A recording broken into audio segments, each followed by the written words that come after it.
యథార్థవంతులకు ఏమీలు కూడా నేను చేయకుండా ఉండే. ఈరోజు యథార్థత అంటే అనుకుంటున్నావు నేను అబద్ధం ఆడకూడదు అని అనుకుంటున్నావు. మంచిదే, నువ్వు అబద్ధం ఆడడం లేదు.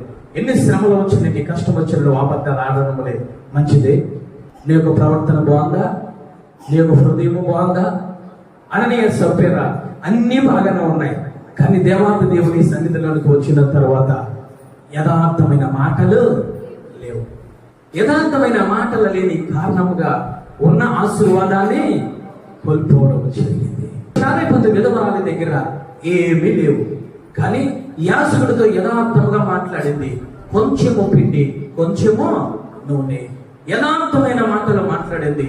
ఇది తిని మేము చనిపోదాం అనుకున్నాం. యథార్థంగా ప్రవర్తించడం వల్ల అక్కడ జరిగేది ఏమిటో తెలుసా?